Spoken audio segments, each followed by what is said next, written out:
Commander, Hail Ming approaching. What do you mean, Hail Ming approaching? War rocket Ajax is on our screen and heading right for us. Secure all posts. Raise all shields. Fire all lasers. Cue the music.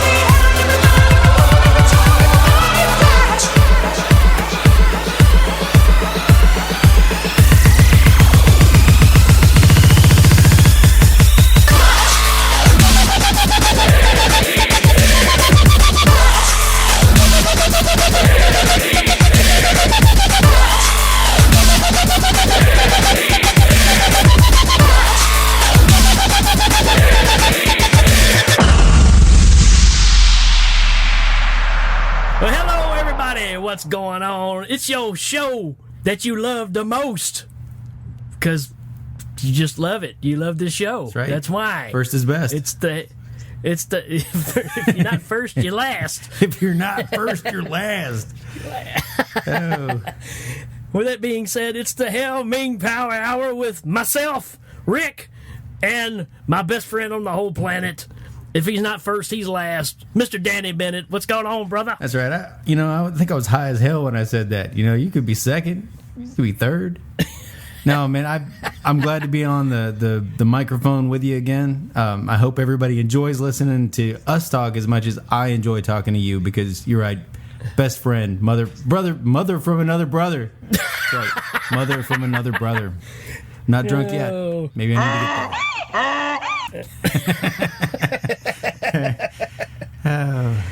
Good times though. Welcome back to the Hail Ming Power Hour, where we tell you about some of our very favorite movies in a desperate attempt to get you to watch them and enjoy them as much as we remember enjoying them from the past and have revisited them for you.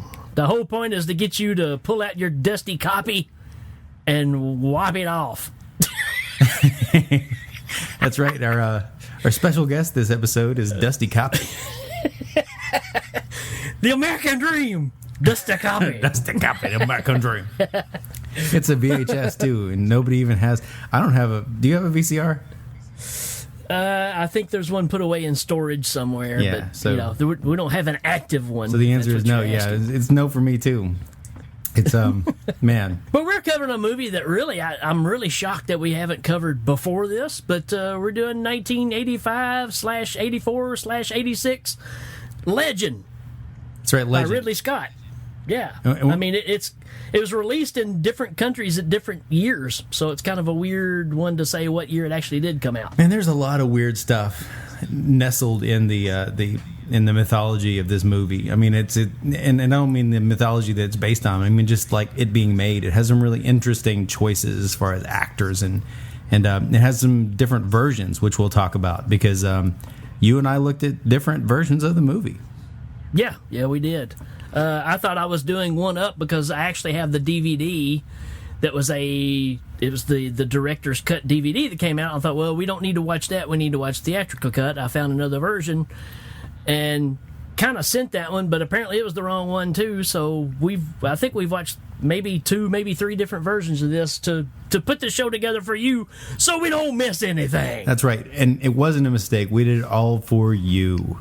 That's right. That's what I meant to say. No, exactly. That's right. We're using code names. We watched every version possible of the movie Legend. And actually, I have an interview with... No, I don't. I'm not even gonna spoil that because it's not true, and I don't lie to people.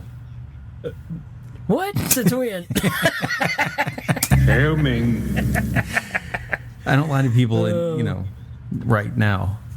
Right at this moment. That's right. 1985, and so we'll definitely get into that one as we go along. There's a lot to talk about, like Danny was just saying. But before we do that, you know what we got to do? We're going to talk about what did you watch? What did you watch? Oh, yeah!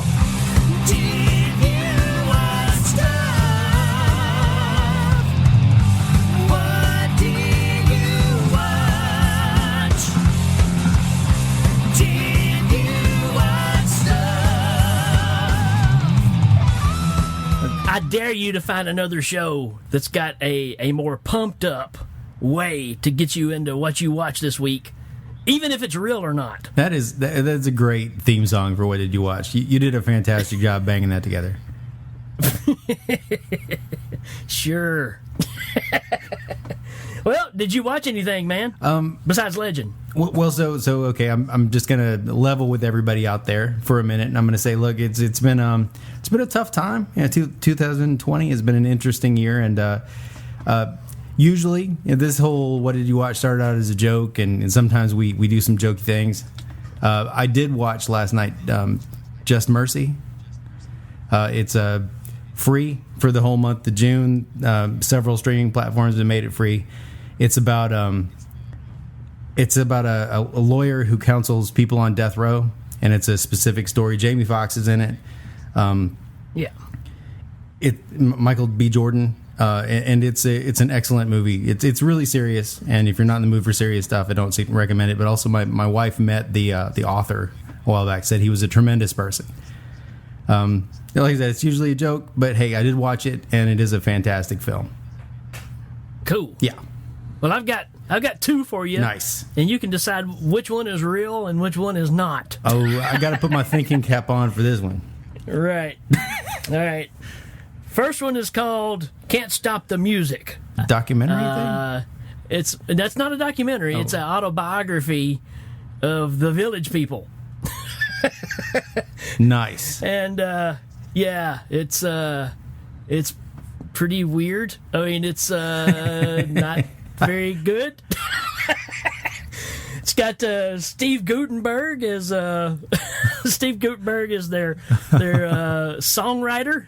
So he writes all the tunes, and they get together and perform the songs, and that's kind of how they got started. And it's also got Bruce Jenner before he's Caitlyn in the movie, who is the love interest of. It's got Valerie Perrine in it, which is Miss Taskmaster from Superman. Man, this is going to be tough. Figure it out.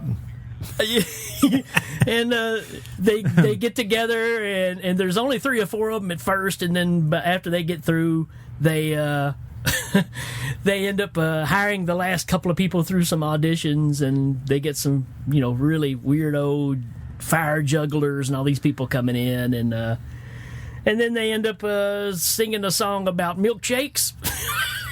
And then they have a career. That's pretty much it. So there you go.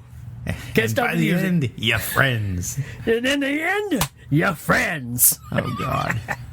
Oh, by the way, the Indian, not a real Indian. Whoa. My mind is blown. And my second one, which is going to be just as believable. Okay. This is not a documentary. It's not a movie, but it's kind of like a talk show, and it's called Nell Carter's Hot Tub. And it says, no, man. It says fun, laughs, and splashes occur every week when TV great Nell Carter strips down and bears all with her guest, which is entertaining as well as educational. And this episode that I caught was actually it says this episode gets hot with guest Fabio, Clint Howard, Shaka Khan, and a special appearance by the Pope. And you can find this on the Up Your Butt channel. That's the real one, right? Yeah, that's the real one. Nice.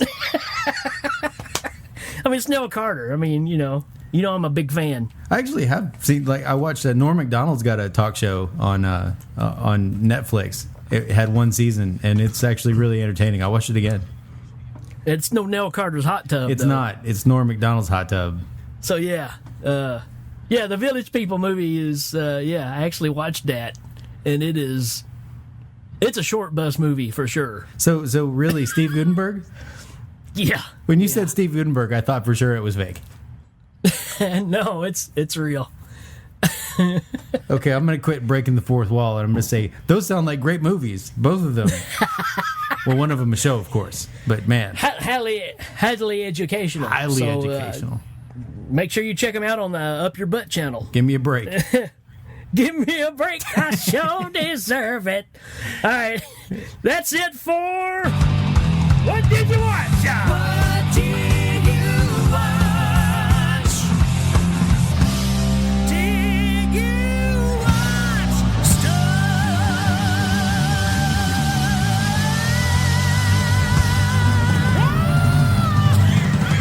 Clint Howard. All right, folks, we'll be right back.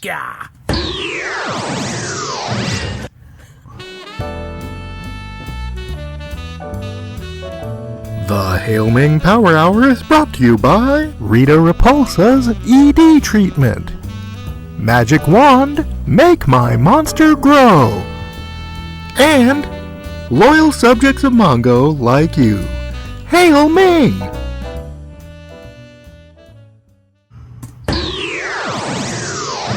All right, there you go, folks. And, what we have to do now? Where are we at? Oh, yeah. I forgot what we're doing here. Well, you know, We're got on the that Hail time Ming machine Power back Hour. there, The time machine. We got the time machine thing. That's right. So we're going to go watch 1985's, 86, 84's Legend. And in order to go back in time and do this, you know what we have to do. We have to have sponsors for our show. Did you happen to find any sponsors for us? You know, at the last minute, I had somebody email me a promo to read, so I guess I'll give that a shot right now. All right. Okay, so Meaty Jack pancake batter. Are you tired of watery, colorless pancake batter that sloshes around your pan like spoiled cottage cheese? Try our new thick, viscous, white. You know what? I'm not going to read this. No. Okay. Meaty Jack pancake batter.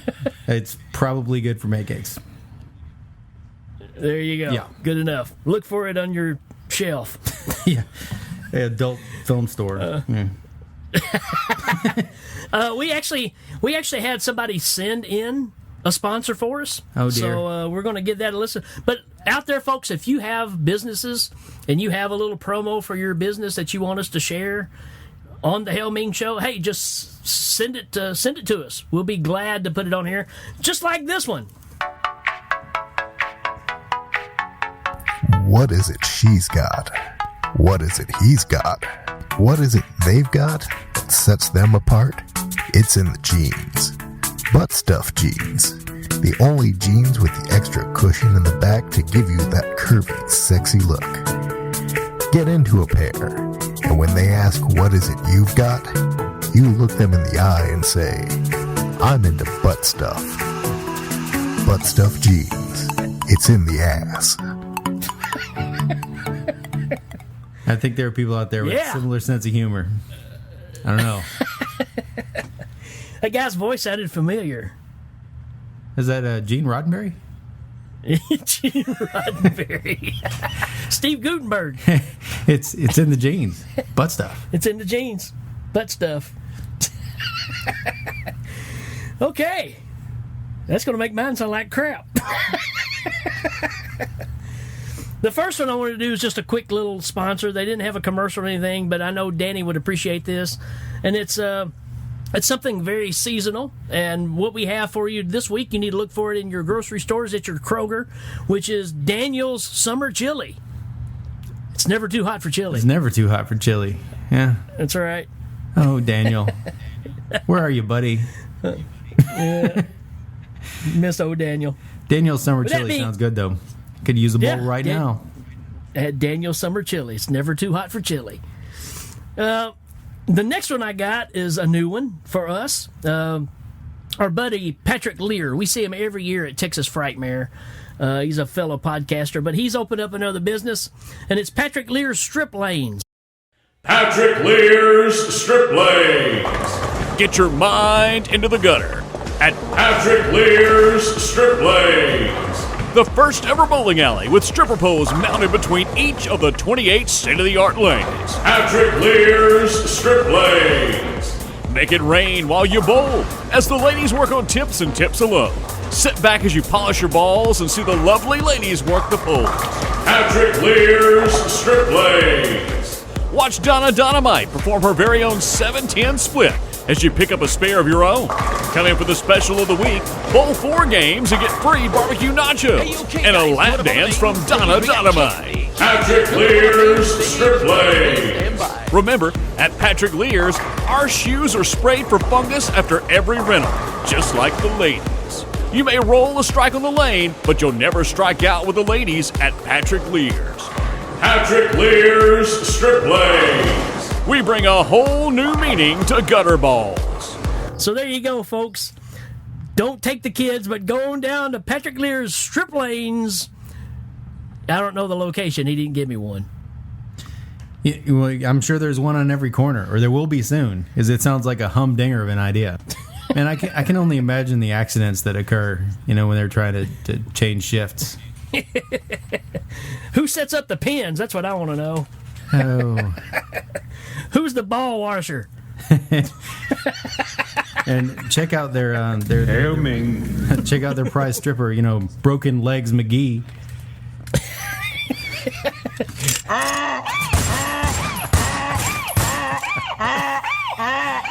Hey, it was Princess Bride 2 and also The Howling 2 put together. Wow, you know your sound effects. Man, not surprising. I've been listening to him for a long time. You love the sound of your own voice. I do. The only podcast I listen to. Oh man! All right, let's get back. All right, We'll get back on track here. What are we doing? Oh, we got to go in the time machine. That's right. Let's get. We get in the time machine. Here we go. Wait, I'm not strapped in yet. Oh. Okay.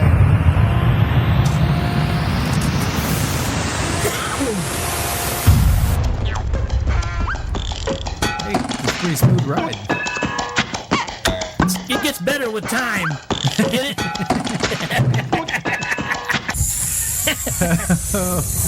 Oh. Wow, shut up. Better with time. So here we are in 1984 through 1986. Yes. We just strung them all together, same location. Hey, what do you know? There's still a Walmart. So, hey. Close your eyes to that double vision.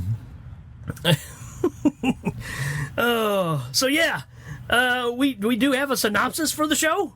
So talking about the movie Legend, here's Russell Brand. Hello there, this is Russell Brand, and I've been asked to do a synopsis of the movie Legend. You see, the real problem with that is, I've never seen that movie. So instead, I'm just going to do wacky comedy shtick for the next 90 minutes. What the hell?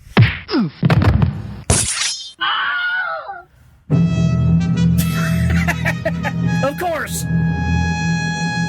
The good people of this world have no time for the rantings of a Borgia Bobolin, as the armies of darkness strive to drive the light from this world. The God-fearing men and women of this realm will know they are protected, if not by Jack and his 11 cohorts, then I, Captain Kronos, Vampire Hunter, will take up the fight. Legend was released in the year of our Lord 1985. Stars Tom Cruise, Mia Sara, and Tim Curry. Captain Kronos, you never can him out. I love Captain Kronos. Oh yeah, he does the best synopsises, and I like how he busts in through the window. It's good stuff. Yeah, every time. Yep. Yeah, conveniently there's always a window close to whoever's doing the synopsis, so I like that. Yeah, I'm not going to think too hard about it.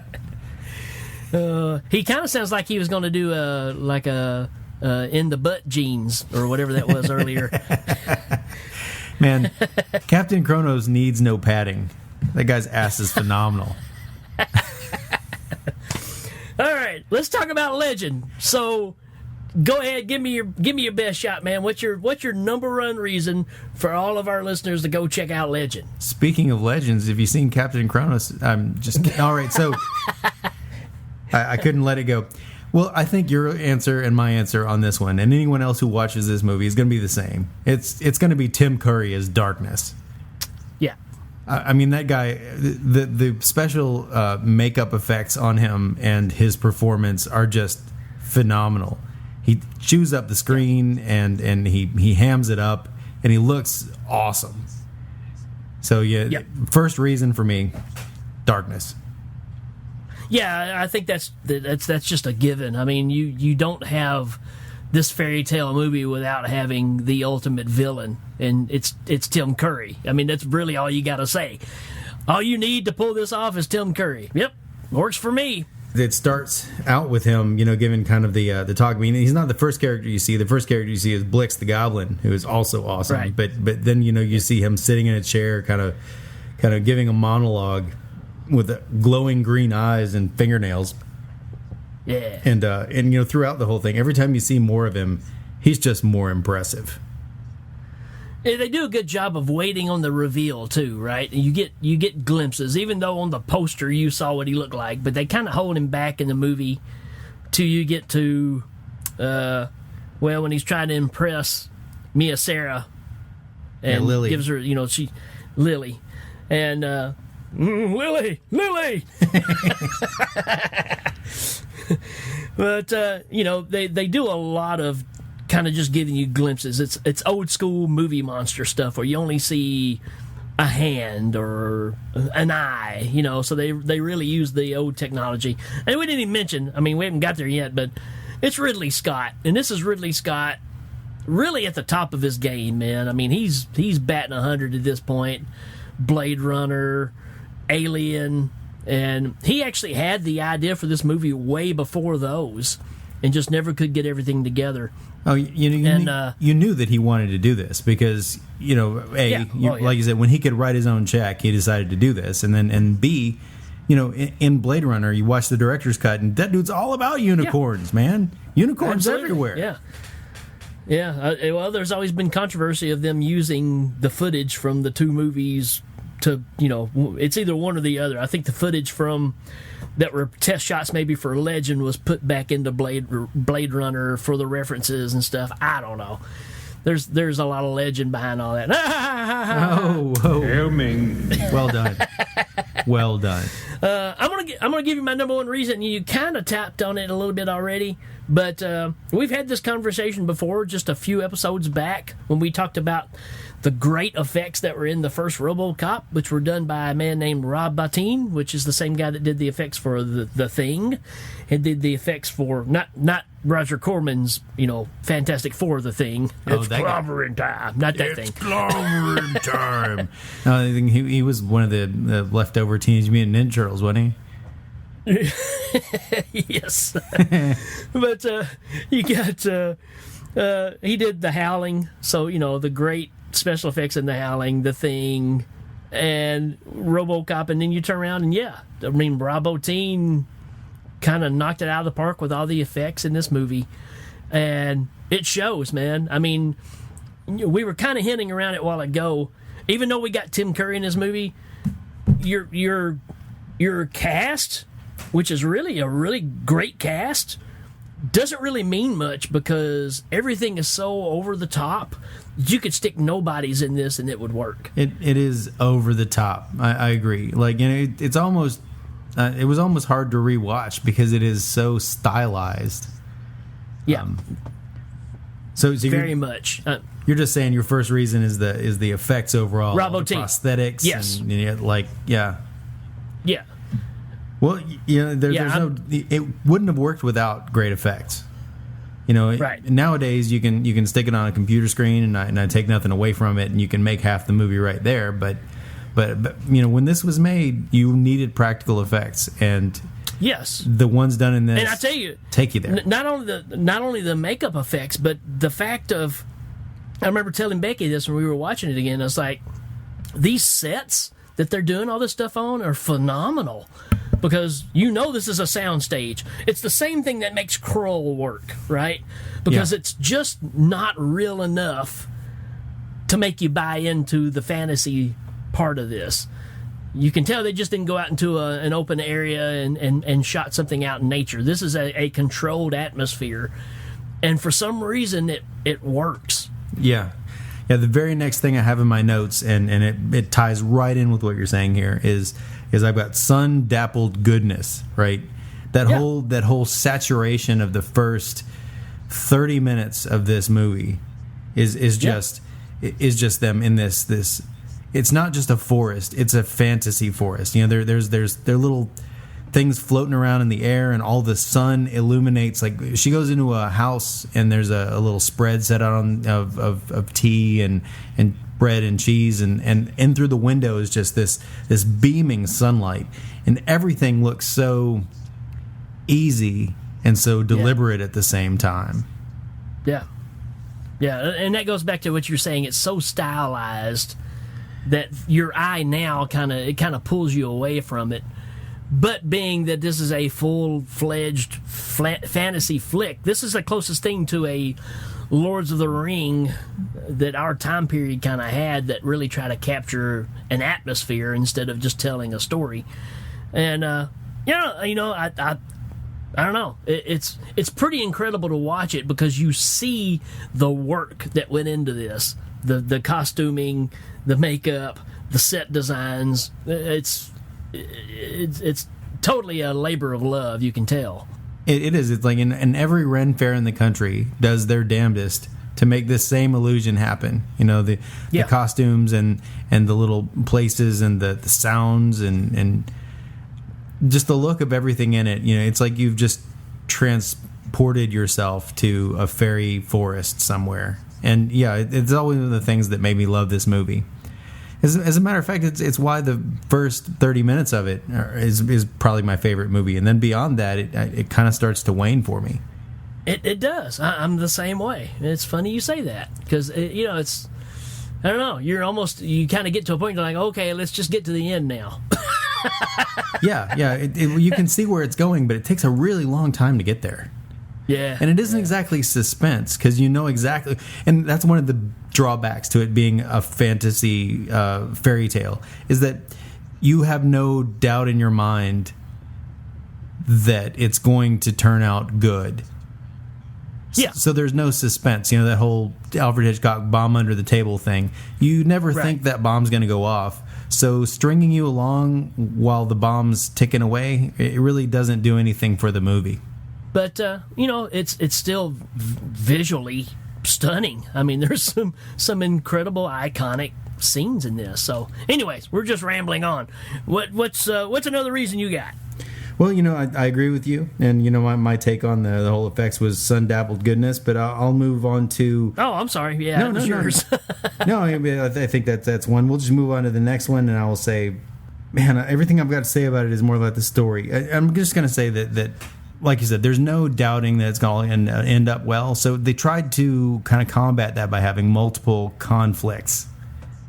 Yeah. And, so I'll have to say the multiple conflicts.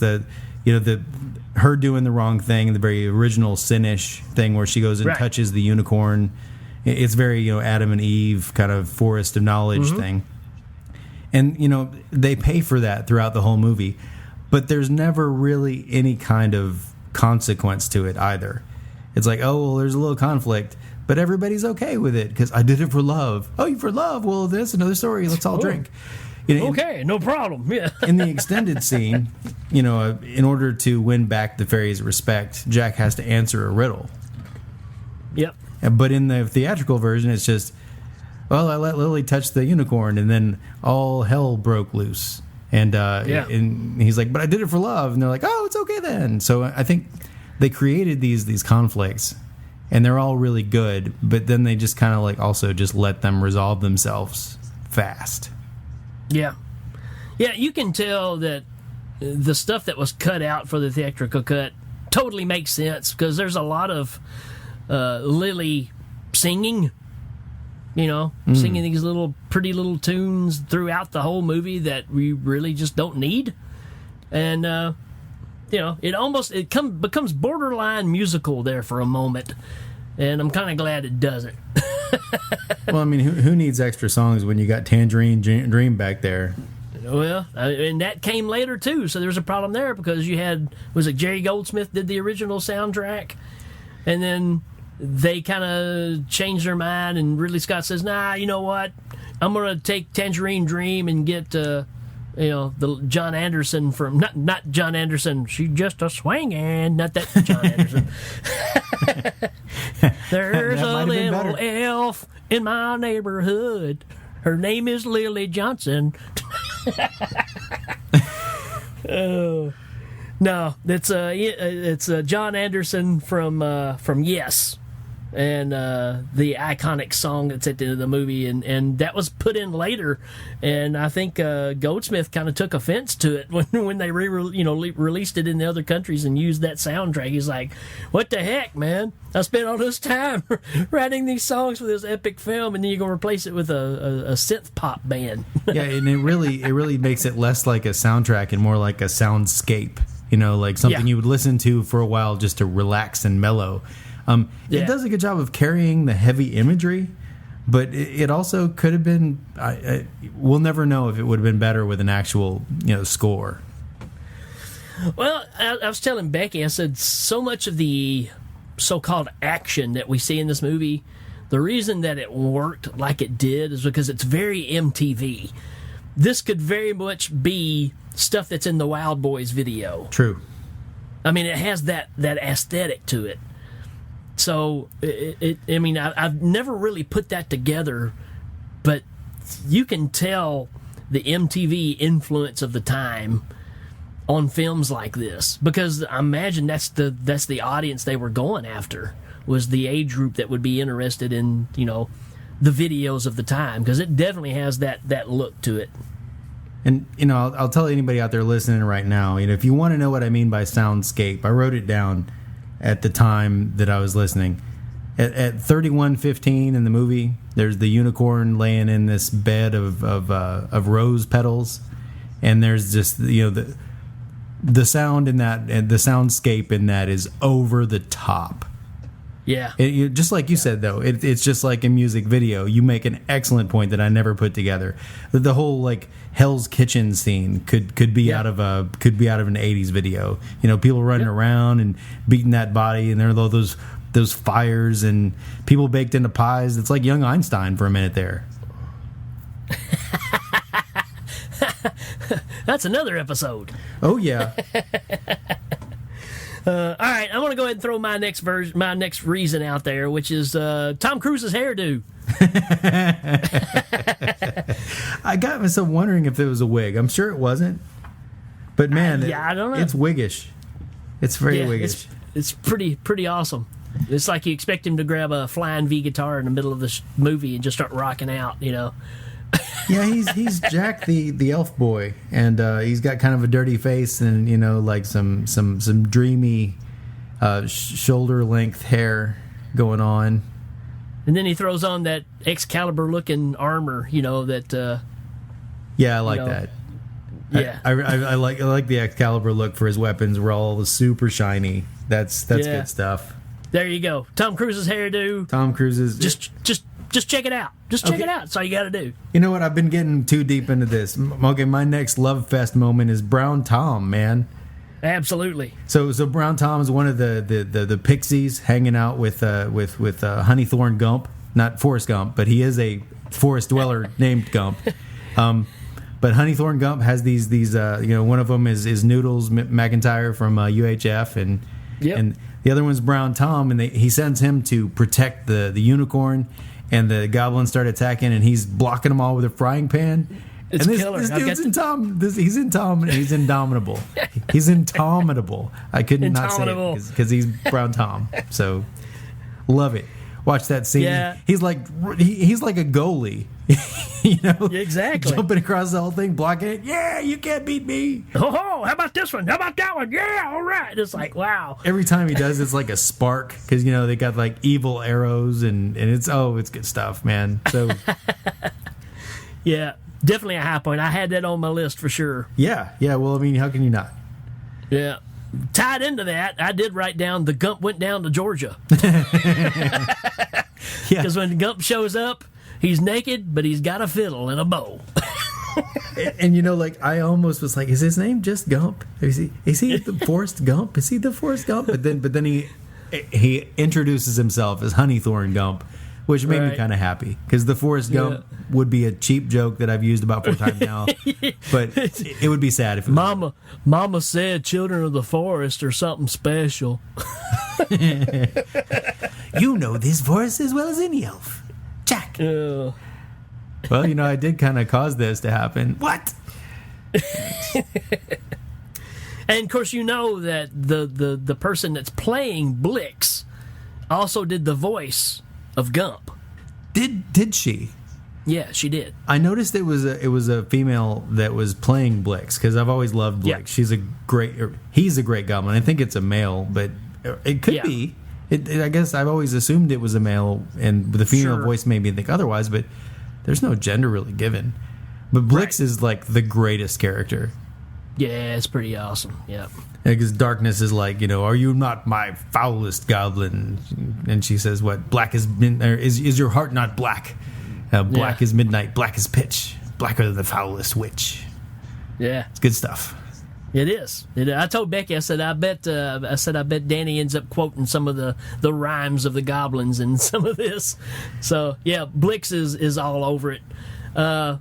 Yeah, it's kind of like the Darth Vader to the Emperor, right? I mean, you're not supposed to like them, but at the same time, you're like, you know what? Pretty cool. Yeah, they are the most interesting characters. What you got? Is it me? Okay. Well,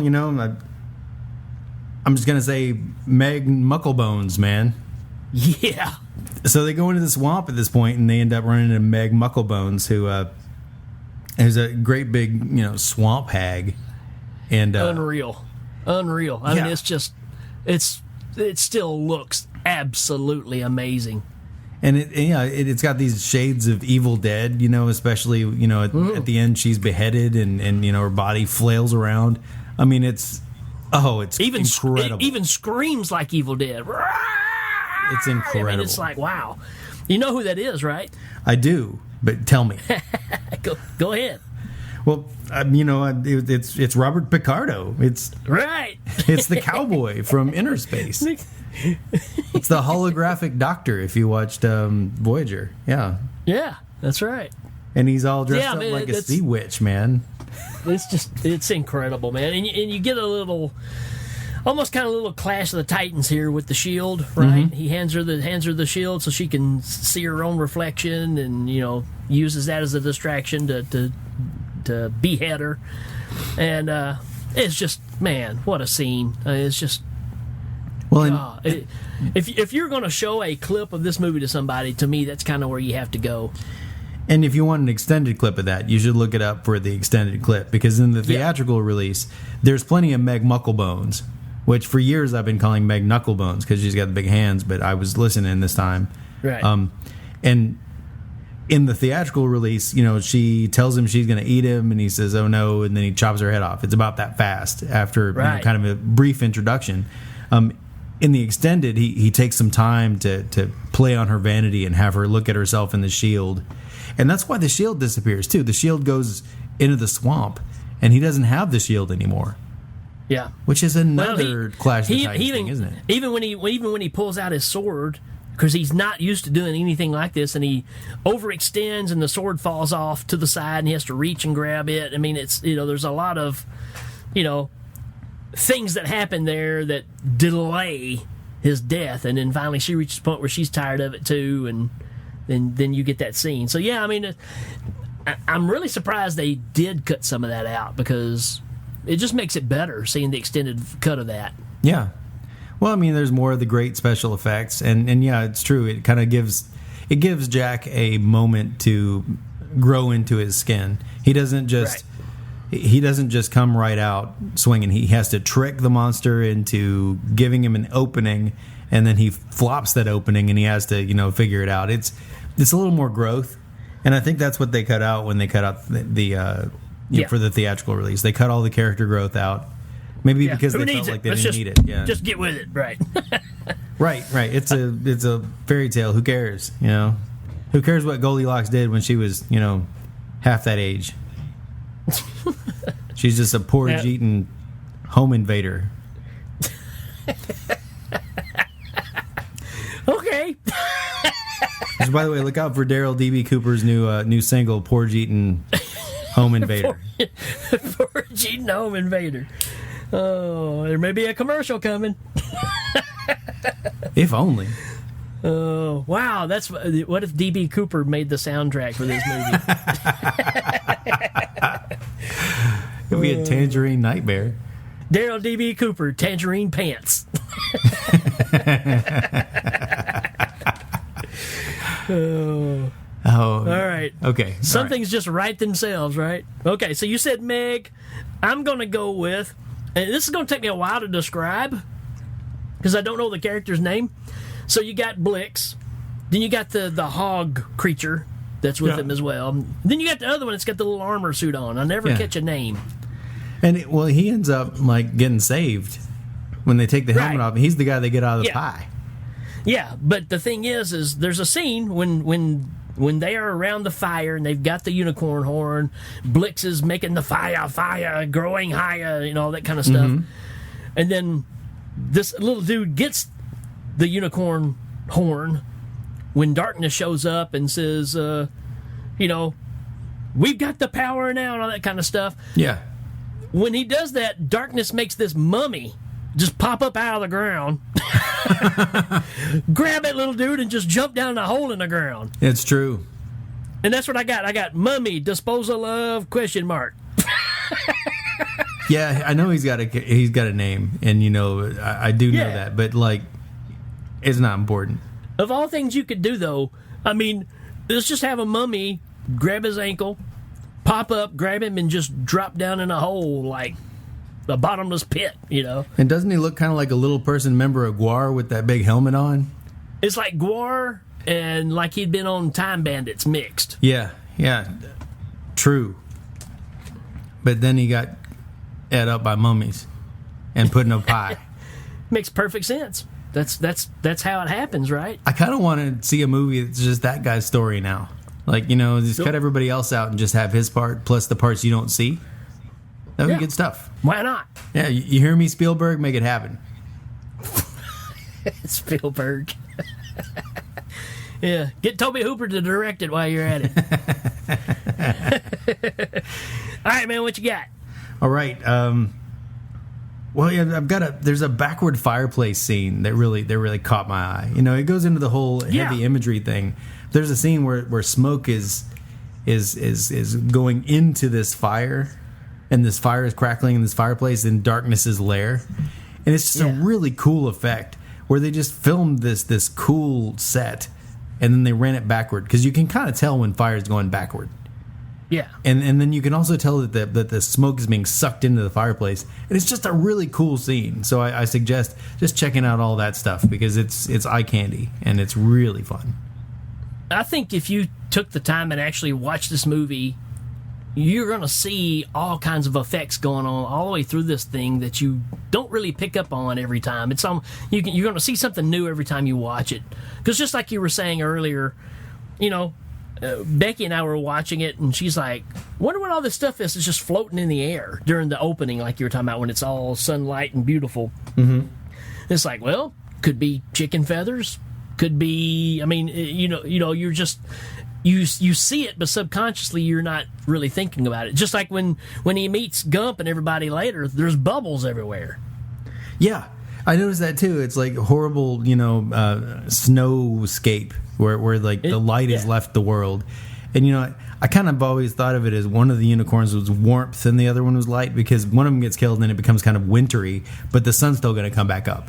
Anyway, like, yeah, like there are bubbles. I noticed that too. It's like, it reminds me of that story about Ozzy Osbourne where he was talking to his effects crew and they had big bubble makers, and he was like, I'm Ozzy Osbourne. I got bubble machines. I'm a load of darkness, and you got bubbles. It's like, where do these bubbles come from? Bubble machine. They're bubbles. I mean, my Ozzy is nowhere near the witches, but it's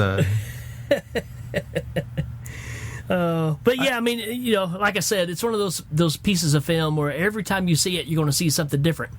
Which really brings me to my next point. Now, somebody will have to tell me if I'm wrong on this, but I was absolutely just, my jaw hit the floor because I'd never seen this before in a movie. But when they first walk up to go into the bog to get over to Darkness's castle or whatever it is, there is a statue that's standing there, and it is the statue of Pazuzu from The Exorcist. Is it? Yeah. I noticed the statue. I mean, it's kind of made to look like a rock, and it's just a silhouette. And I was like, it looks kind of like an altar of some kind out there.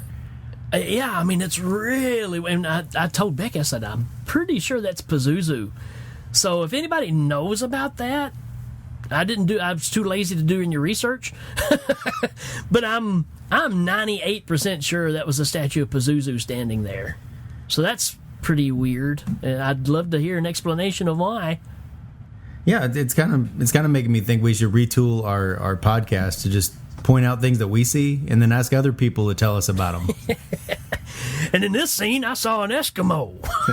What did you see? What kind of nerd you are and answer all my questions. But so, yeah, there you go, folks. If you're listening and you're an expert on this film, is it Pazuzu or not?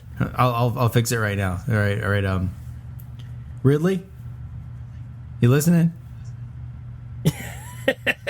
Explain. I bet it comes up in what is the Alien movie that came out that I didn't watch? Well, I don't know. You didn't watch it. Yeah, but you know. It's the one that wasn't really an alien movie. It had all the ancient gods in it and stuff. Prometheus? Yeah. Yeah. I bet it shows up in Prometheus. Seems like everything it does. Yeah, possible. Doubtful. I'll check it out. I actually like Prometheus. I'll have to check it out. I'm woefully behind on a lot of newer stuff because things keep coming out, and I can't keep up with it. I think Prometheus is really good. It's got one scene that's ridiculous as far as, I don't know, it's just ridiculous. But other than that, it's pretty dang awesome. Well, if it comes to your accolade, I'll check it out, and I'm sure I'll see the scene because if there's one that you have to mention that stands out, then it'll be like, oh, that's the scene. I mean, it's like it would have even been bad if it was like in a Marvel flick. You'd just been like, what? But okay, Pazuzu. That was my last one. What's yours? All right. Well, I've got to go with the darkness wooing Lily. I mean, oh yeah. When I'm going through all the things I remember about this movie, I remember the ambiance at the beginning of it. I remember the fantastic special effects. I remember Blix and darkness, and maybe a little bit about the unicorns. They're pretty heavy on there. It's like, hey, look, it's a unicorn, and they show you another one, and there they are again, and unicorns. But the scene where darkness decides that Lily, because of her whole participation in the unicorn destruction, is the right woman for him, and he has her. At first she dances to this she's dancing, and this faceless dress is dancing around with her, and then she dances with the dress, and when she comes out she's wearing it. Yeah. And then she's wearing this this gown, and he comes in and she's like, I hate you, and then he sets her down at this table and he fills this wine glass, which was just this magical wine glass, and he's like, drink. It's that whole sequence is beautiful. Yeah, very well done. Yeah, the whole dancing and transformation thing I thought was neat, and this is also where you get to see darkness for the first time. He steps through basically a mirror, is what I'm kind of getting, is what he was coming out of. But that's where you really see the overall effect of his outfit and everything. And yeah, the whole confrontation of him trying to woo her at the table, and he's wanting her to sit in the chair. And this may be in the extended cut, but he's trying to get her to sit in his chair and just talk. Yeah. I think I'll stand. And you can tell he's losing his cool with her, right? He's like, he's trying his best to even though he's darkness, it doesn't have to do any of this. He's still biting his tongue to not say things to upset her because he's enthralled with her somehow. It's such a strange scene, but it works.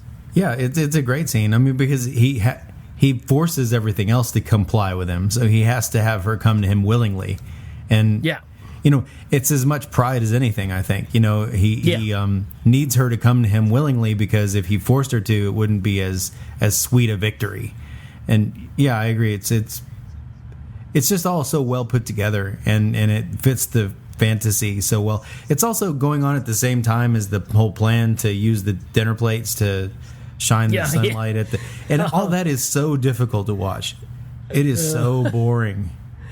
It goes on for a long time. It's like, okay, we got it. You don't have to throw 45 of them. Right. It's like the tempo of the music and the urgency of the characters makes you think, oh no, we've got to get these things in place.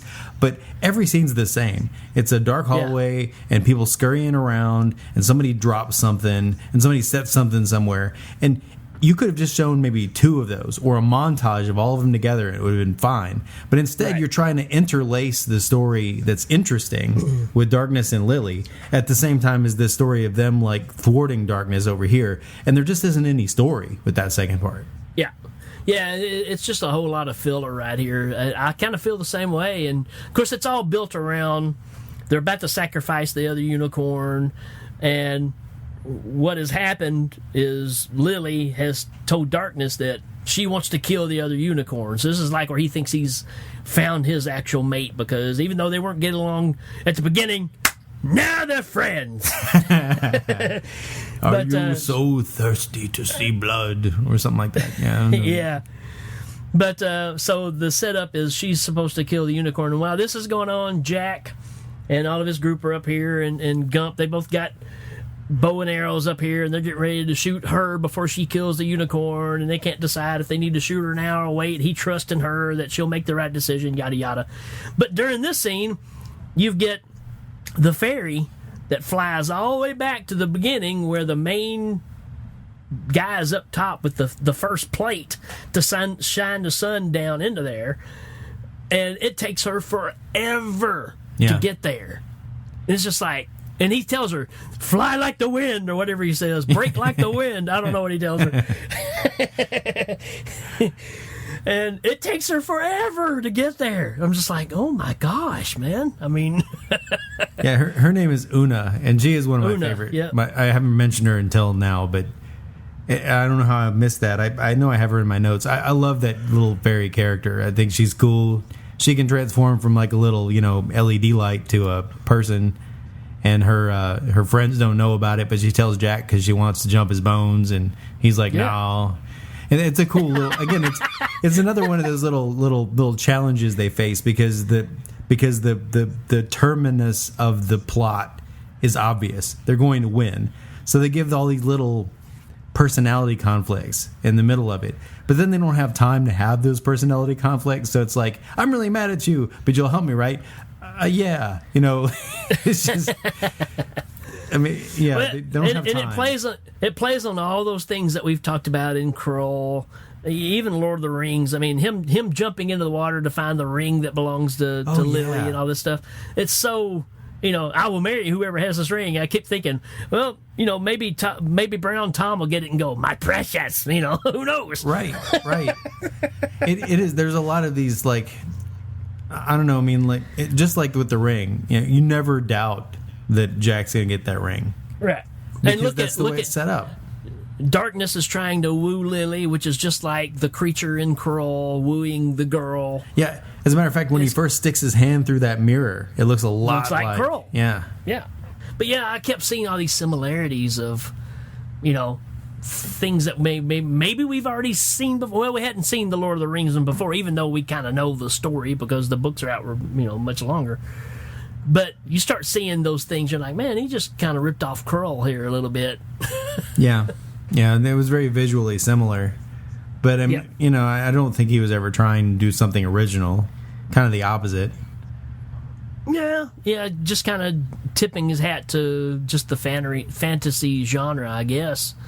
Just like in the intro, where they the very first line is a ripoff of Don Bluth film. It says, in a land before time. Yeah. It doesn't say that specifically. Oh.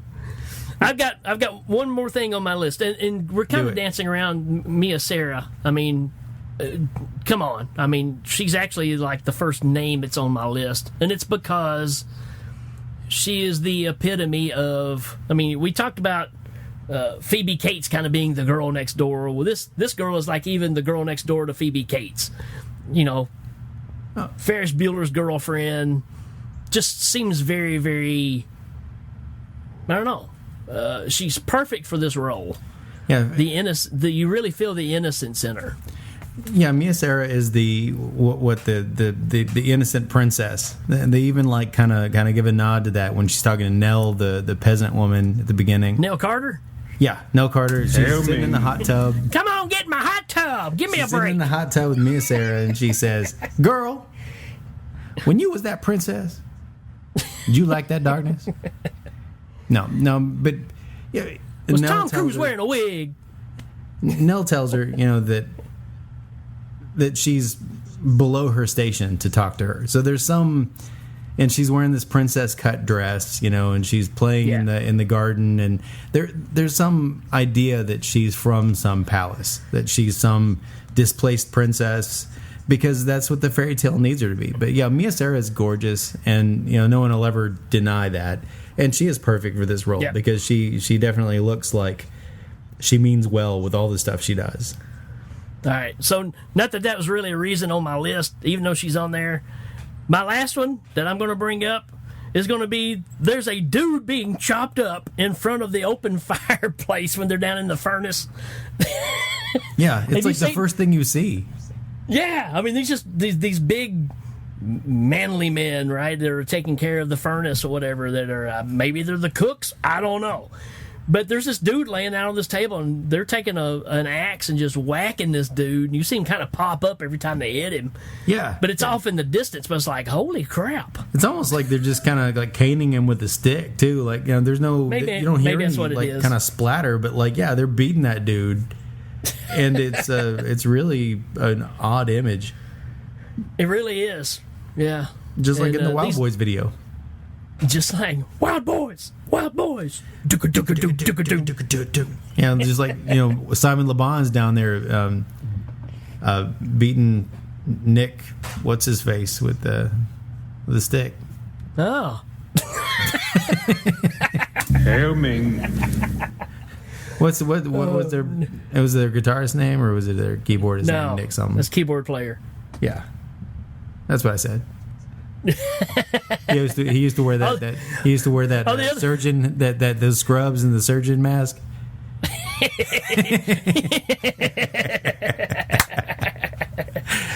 Close.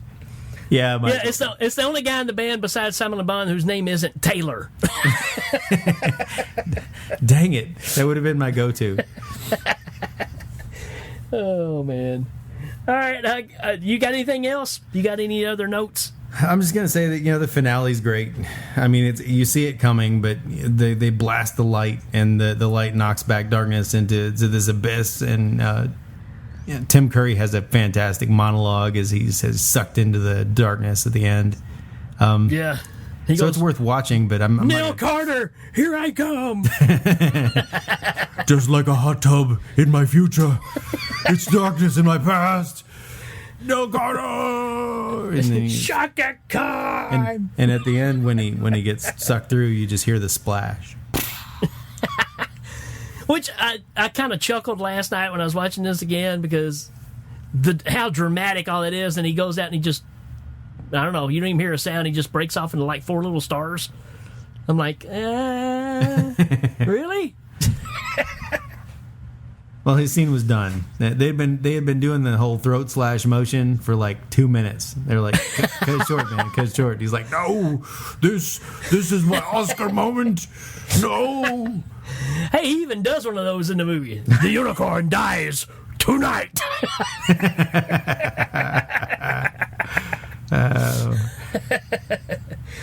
Oh. All right. If you don't have anything else, that brings us up to. I still don't have the good version of this, but it's rating time. Time. What do you give this Joker, man?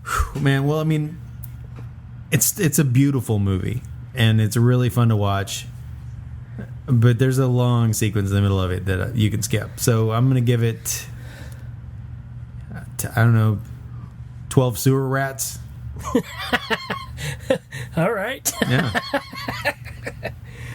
I think I'm going to give it 723 Gumps Went Down to Georgia. With the fiddle. With the fiddle. Brian B., what do you think of Legend? Flying blind on a rocket cycle? There you go. I think he's about as confused as we are. It's Yeah. beautiful, but why are we watching it? Right. And I don't really want to insult it. I do enjoy it, but there's also I have to admit, when I was rewatching it, I thought more than a couple of times, there's other things I could be doing with my time. Right. Well, which is never good. It's that movie and fast forward thing, right? Right. Catch your opening, catch some Blick scenes, catch Meg, catch the seduction. Darkness. Yeah, catch Darkness sliding out of his window. Yep. Where Captain Kronos kicks it in. Dun, dun, dun, dun, dun, dun, dun, dun, dun. Yeah. And then catch the Tangerine Dream song at the end. I'm with it. 100%. Cool. Catch the if you get the opening 15 minutes, you get the idea of what it's supposed to look like. If you get the last 10 minutes, you get the whole thing that they've been working toward. And anything in the middle, it's kind of throwaway. There you go. Except the mummy. Except the mummy. Except the mummy. Don't miss the mummy. That's gold. Yeah. All right. We'll be right back. Innocence, goodness, weakness. All of these things are yours for the taking. All you need do is ask. Darkness, a new fragrance from Calvin Klein. For when you have a taste for bad, but you gotta smell good. Darkness, a new fragrance from Calvin Klein. Available at Macy's, September 1st. Hi, I'm Daryl D.B. Cooper. You may know me for my work on the April Fool's Day soundtrack, released on Ralph Mouth Records. Now, don't get me confused with my cousin who stole my act, who walks around with makeup and carries a snake everywhere he goes. I'm the original. And being so, I've got some exciting news to tell you. In honor of the 36th anniversary of the movie Legend, Ridley Scott reached out to me and wanted to replace the entire soundtrack with my songs. And I have to say, it is quite jarring to see the movie with my music in the background. It takes it to another dimension. So you may be thinking, but DB, how's that even possible, man? I mean, the movie is a classic. Well, when you hear these songs, you'll understand. To kick things off, we have the title track that brings you into the first scene. It's called Got You Under My Hooves.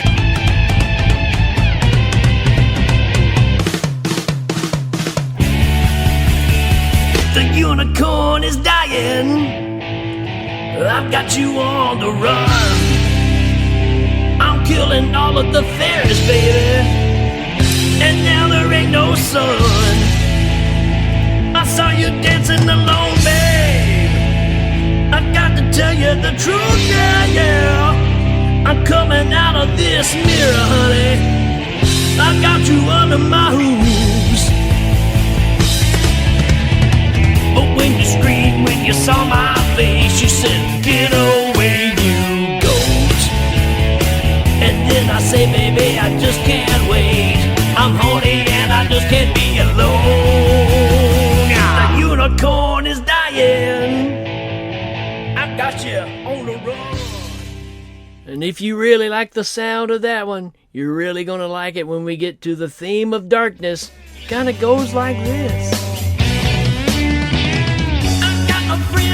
I sit in darkness. I can't be seen till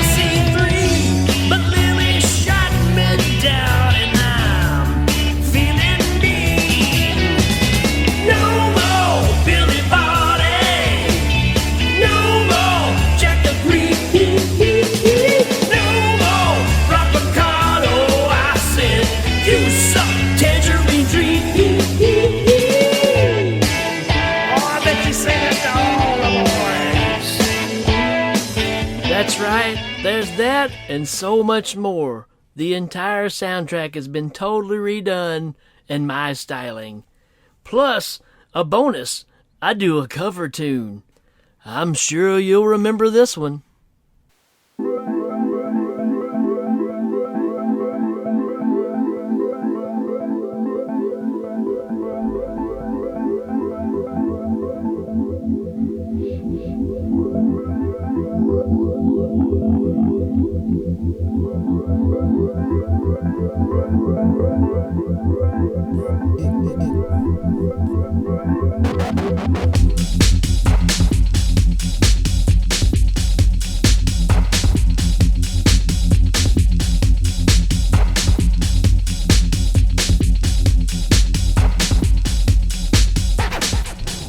Not only do you get all this, but you also get my collaboration with the incredible new wave synth pop band, Apricot Fantasy.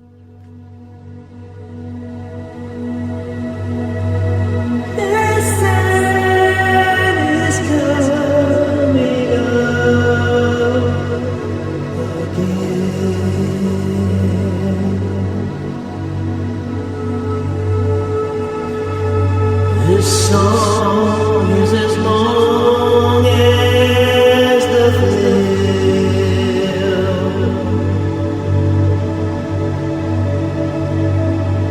Really, this is so what you get paid to do?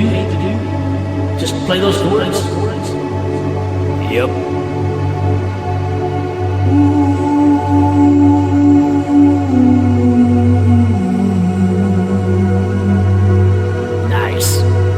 Is legend. So don't delay and make sure that you get your copy ordered today. Only on Ralph Mouth Records. Send your check or money order to Ralph Mouth Records in care of Daryl D.B. Cooper / Legend Soundtrack, 4142 Portsmouth Bridge, Nebraska. Order yours today, slut. All right, that's going to be it for another episode, folks. Appreciate you hanging around, and do yourself a favor, go back, check this movie out, and just admire it for the work that it is. Does it drag a little? Sure it does, but it's got some fantastic visuals that when people say the word legend, you should already have an image in your head of what pops to mind. So it has definitely made an impact. Really surprised there hasn't been a remake of it. Yeah, I'm in agreement too. I mean, I guess the thing is the remake would just have to redo a story that's basically so simple that you could just make your own story, and it wouldn't really need to be the same story as this one. It's a fairy tale. Yeah. It was set out to be a very generic fairy tale. I think that's what it's trying to do, is just hit all those buttons and just show you something different. And like I said, or like we said earlier, the effects in this is so great that maybe it hurts the movie to a certain degree. Yeah, you lack story because you make it more of a spectacle than telling the story. So who knows? You can stay somewhere too long. True. So I think that's a problem a lot of these movies have. They can make something very visually pleasing, but then you just kind of grow tired of it. It's kind of like what Star Wars has done so well, was creating a new atmosphere and show you things you haven't seen before, but it doesn't grow stale where you're just kind of sitting there going, okay, can we get on to the next part? So, yeah, I agree. And, you know, it almost sounds like we're bagging on the movie. We're not. We just see it for what it is. And what it is it was a fairy tale that somebody had in their head that they had to get out on film. And they did a really good job of making it a ubiquitous fairy tale. It doesn't have to have a specific story because it's the story you expect. Good guy, good girl, big bad guy, happy ending. And that's what you get. Yeah. It's worth the price of admission. It's just you got to have a little lag time in there. Right. So if you want to, tell us what you think. I mean, if you're a fan of this movie, we're not trying to make you mad. Again, we brought this up because I thought we should have covered this a long time ago because it seems like one of those movies. And we do love this movie, but we do see the weaknesses in it too. Yeah. So yeah, if you're a big fan, call us out on it. We'll have a talk about it. Maybe you'll show some stuff to us that'll help us to enjoy it even more next time. absolutely. And tell us about Pazuzu, because I'm really interested in that. Yeah, that would be weird. Yeah. So, very and weird. again, if you have your own podcast, make sure to use our page to push it, to let us know about it. We'll make sure to advertise it to anyone who's listening to us, because, you know, we're all in this together. And you can check us out on any of the platforms we have, which is pretty much what? Legion Podcast now, right? Legion Podcast, we're on all your pod players and all that stuff, but you can really find us up your butt. Right there with Neil Carter. With Neil Carter. Say, you know who doesn't need butt stuff, jeans? Who's that? Neil Carter. Neil Carter. Sorry. All right, folks, that's it for us. We will see you on the flip side. Adios. See ya. It isn't every day that you get to travel to a fairy tale. Monsters, sprites, good and evil saturating your senses and making reality into dream. Legend is such a journey, and it's a quest for light and love. Try not to focus on Tom Cruise, or how one of his teeth is dead center in his mouth. Well, good night everyone, and best of luck. Remember, minions, actions speak louder than catchphrases. Good night.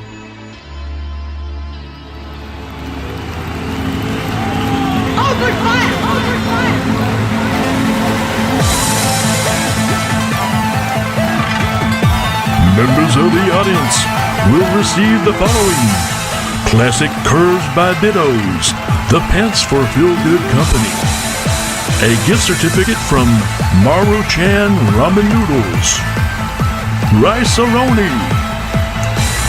All guests receive a copy of the El Ming home game.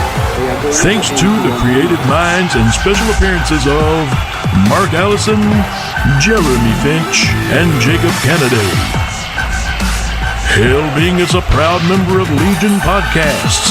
Check out all the great shows at legionpodcast.com. Hail Ming is available on iTunes, Stitcher, Google Play, and Legion Podcast. This is Dan Pardo saying good night.